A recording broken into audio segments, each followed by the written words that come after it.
அனைவருக்கும் வணக்கம். ஒரு தாவேக்கா தவிட்டு தற்குறி அவனுடைய பெற்ற அம்மாவே அடிச்சுக்கிட்டு அதை மீடியாலெல்லாம் வந்து பொதுவெளியில் பப்ளிக்காக ரொம்ப பெருமையாக வேற பேசுகிறான். எதற்காக அப்படின்னு கேட்டிங்கன்னா, அந்த காரணத்தை கேட்டிங்கன்னா ஷாக் ஆயிடுவீங்க. முதலமைச்சர் இப்போ பெண்களுடைய வங்கி கணக்கில் எல்லாம் 5000 ரூபா டெபாசிட் பண்ணாரு பாருங்க, அதை வந்து அந்த அம்மா வாங்கியிருக்காங்களாம். அதை வாங்கக்கூடாதுன்னு சொல்லிட்டு அந்த அம்மாவை பிடிச்சி அடிச்சிருக்காங்க இந்த தாவேக்கா தற்குறி. அந்த தற்குறி பேசின காணொலியை ஃபஸ்ட்டு பார்த்துருவோம் வாங்க ஃப்ரெண்ட்ஸ். அந்த காசு கூட எங்க அம்மாவை நீங்க அடிச்சுட்டு வந்தோம் ப்ரோ.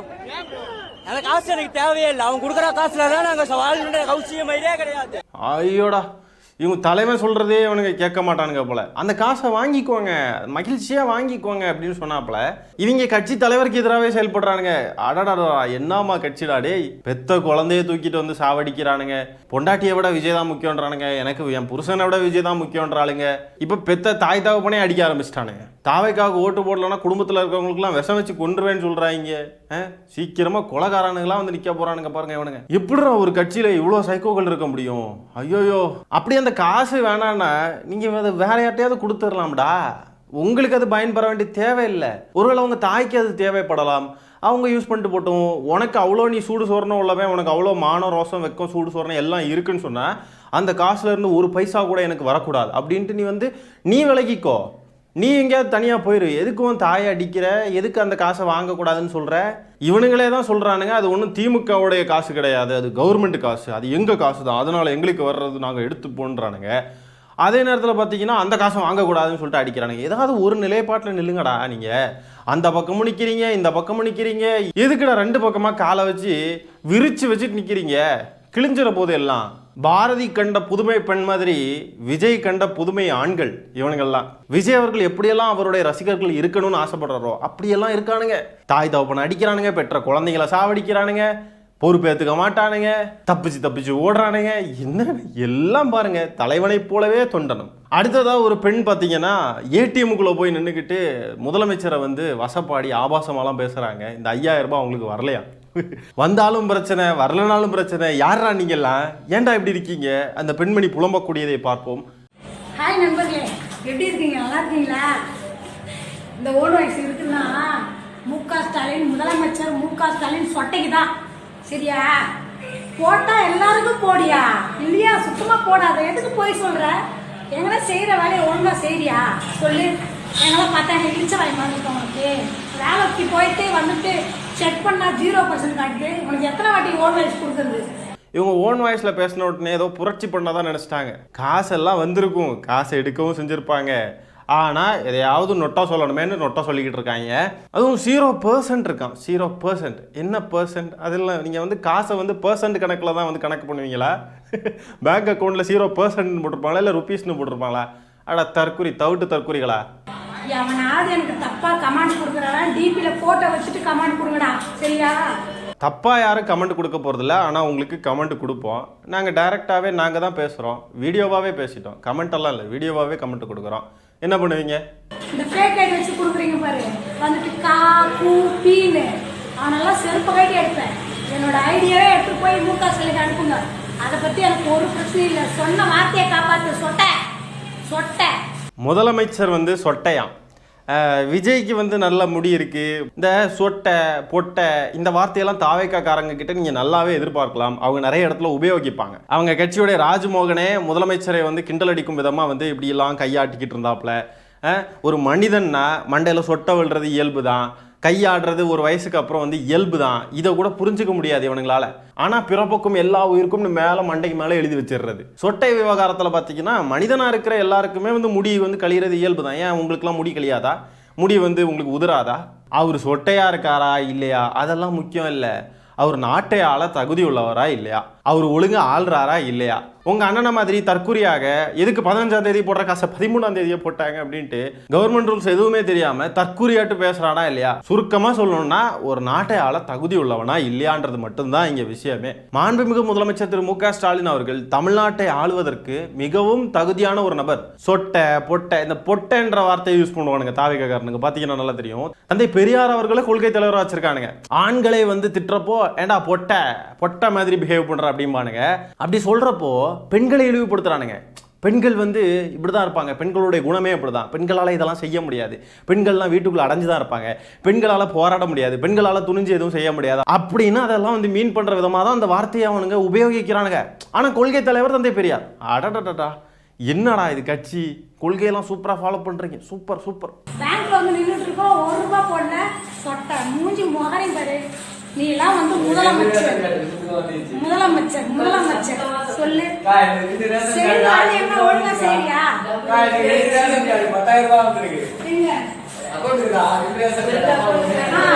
ஸ்பாட்லேயே செருப்படி வாங்குறது பார்த்துருக்கீங்களா? இதுதான் அது. ஏடிஎம்முக்குள்ளேயே நின்று வீடியோ எடுத்துட்டு இருக்காங்க. அங்கே பின்னாடி இருக்கக்கூடிய இளைஞர் வந்துட்டு எனக்கு 10,000 ரூபா வந்திருக்கு, 2 கார்டு இருக்கு எங்களுக்குன்றாப்ல. இப்படியெல்லாம் அசிங்கப்படணுமா தாவேக்கா தவிட்டு தற்கொலைகளே? அந்த வீடியோலேயே அசிங்கப்பட்டது தெரியாம போஸ்ட் போட்டு விட்டுருக்காங்க. என் ஐடியா வந்து முதலமைச்சருக்கு அனுப்பினாலும் அனுப்புங்க, ஆஹான்னு பெரிய புடிங்கி மாதிரி. உன் ஐடியா முதலமைச்சருக்கு அனுப்பி என்ன பண்றது மூதேவி? அவர் உன்னையெல்லாம் ஒரு ஆளா, உங்க அண்ணனே ஒரு ஆளா மதிக்க மாட்டாரு, நீ எல்லாம் ஒரு ஆளா? யார் பெற்ற மகளோடி யார் பெற்ற மகளோ, இப்படி அசிங்கப்படணுமா மூதேவி? காசு வந்திருக்குல்ல, எடுத்துட்டு போக வேண்டியதானே, தேவையில்லாம அங்கேயே நின்று வீடியோ எடுத்து அசிங்கப்படுறிய மூதேவி மூதேவி.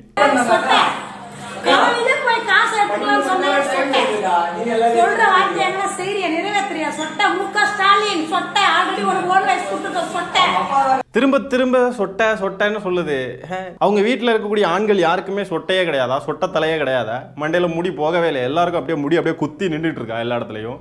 என்னமோ இவங்க குடும்பத்துல சொட்ட தலையே இல்லாத மாதிரி. இந்த இது இப்படிலாம் பேசலாமா?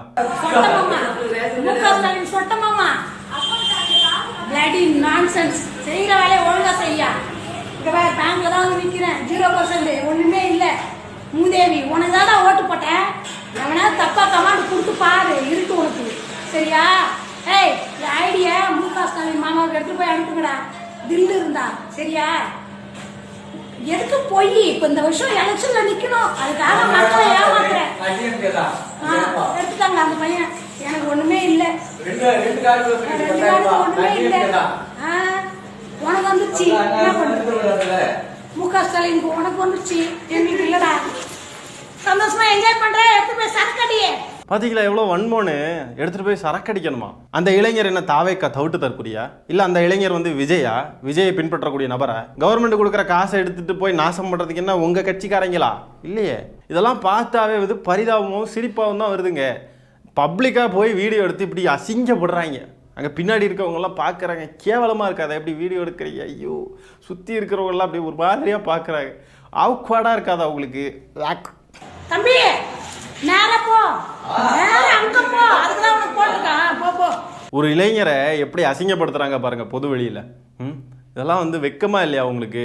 நேரம் அங்கே போ, நேரம் அங்கே போ, அதுக்கு தான் போட்டிருக்காங்க உனக்கு அப்படின்ட்டு. சி, இவங்களுடைய தரம் என்னவா இருக்குன்னு பாருங்க. இதெல்லாம் கேட்கவே அருவருப்பாக இருக்கு. அதெல்லாம் பார்த்துக்கோங்க மக்களே. இவங்களுக்கெல்லாம் வாக்களிக்கணுன்ற ஒரு எண்ணம் உங்களுக்கு இருந்ததுன்னா எப்படிப்பட்ட தரங்கெட்டதுங்களா இருக்குதுங்க அப்படின்றத பார்த்துக்கோங்க. முக ஸ்டாலின் சொட்ட மாமா சரியா? மாமா இந்த மாசம் சம்பளம் வாங்கி உனக்கு நான் 1000 ரூபாய் போடுறதா சரியா? பர் பேங்க்ல தான் வந்து நிக்கிறேன், ஃபுல்லா மக்கள், ஒரு சில பேருக்கு போட்டுருக்க, ஒரு சில பேருக்கு போடல, டூப்ளிகேட். என் ஐடியா எடுத்து போய் அனுப்புங்கடா, தில் இருந்தா சரியா? என்னங்க திரும்ப திரும்ப சொல்லிக்கிட்டு இருக்குது ஐடியா எடுத்துட்டு போய் அனுப்புங்க, ஐடியா எடுத்துட்டு போய் அனுப்புங்க. அனுப்பி என்ன பண்றது? ஐயே சும்மா நசன்ட்டு. எஸ்கே சாரதி கவி ஓகே குன்றத்தூடா மூஞ்சி மொகர கட்டி பாரு, மூஞ்சி மொகர கட்டியும் மூதேவி. இந்த வருஷம் நீ உனக்கு ஓட்டே கிடையாதுடா, விஜய்க்கு தாண்டா போடுவேன். என்ன பண்ணுவோம் பண்ணு. எங்க வீட்டுல 10 ஓட்டு இருக்கு, எங்க அம்மா அப்பா தம்பி தங்கச்சி எல்லாருக்கும் சொல்லுவேன்டா. சொட்டை சொட்டை இத்தனை வருஷமா உனக்கு தான் போட்ட சொட்டை. இத்தனை வருஷமா இவங்க திமுகவுக்கு தான் ஓட்டு போட்டாங்களாம். இதெல்லாம் நம்புற மாதிரியா இருக்கு. கோபால் போய் சொல்லலாம் கோபால், அதுக்கு இப்படியா கோபால் போய் சொல்றது? ஆர்வ கோளாறு வந்து நிக்குது பாருங்க, பப்ளிக்ல வந்து நின்றுட்டு அசிங்கப்பட்டுக்கிட்டு போகுது. மக்களால் வாக்களிக்கப்பட்டு தேர்ந்தெடுக்கப்பட்ட தமிழ்நாட்டின் முதலமைச்சரை எவ்வளோ இழிவான சொற்கள் கொண்டு இவங்க எல்லாம் வசப்படுறாங்க, எப்படி அபியூஸ் பண்றாங்கன்றதெல்லாம் பாருங்க. இவங்களுக்கு ஒருவேளை அந்த காசு வரலன்னே வச்சுப்போமே, ரொம்ப நல்லது தான். ஏன்னா காசையும் வாங்கிக்கிட்டும் திட்ட தான் செய்கிறாங்க. இவங்களுக்கு இந்த மாதிரிப்பட்ட நபர்களுக்கு காசு போகலன்னா ரொம்ப ரொம்ப மகிழ்ச்சி, ரொம்ப மகிழ்ச்சி. இலவசமே வேணான்னு இந்த கட்சி தான் சொல்லுது. ஓசி பஸ் வேண்டாம், 1000 ரூபாய் வேண்டாம் அப்படின்லாம் இவங்க தான் சொல்கிறாங்க. அப்புறம் எதுக்கு 5000 ரூபாய் வரலன்னு ஃபீல் பண்ணிக்கிட்டு இருக்கீங்க? நல்ல வேலை நமக்கு வரலப்பா, இந்த காசு வந்து வேற யாருக்காவது போய் சேரட்டு, நமக்கெல்லாம் இலவசங்கள் வேண்டாம், நம்ம கட்சியோடைய கொள்கையை இலவசங்களுக்கு எதிரானது தான், அதனால இந்த காசு நமக்கு தேவையில்லை அப்படின்ட்டு இருக்க வேண்டியதானே. உங்களுக்கு எதுக்கு கோவம் வருது? எதுக்கு இதை ஒரு வீடியோ எடுத்து முதலமைச்சர் இப்படி ஆபாசமான வார்த்தைகள் எல்லாம் திட்டி தீக்குறீங்க? பேசுற வரைக்கும் என்ன வேணா பேசட்டும், எல்லாத்தையும் தாங்கிப்போம். எலெக்ஷன் முடியட்டும், அதுக்கப்புறம் எத்தனை தொகுதி ஜெயிப்பாருன்னு நினைக்கிறீங்க? அண்ணா 2026 எங்க ஆட்சி தானே. ஆட்சி தான், ஆட்சி அமைக்கிறதுக்கு ஒரு தொகுதி வேணும்ல. அவர் பார்த்து பண்றோம்.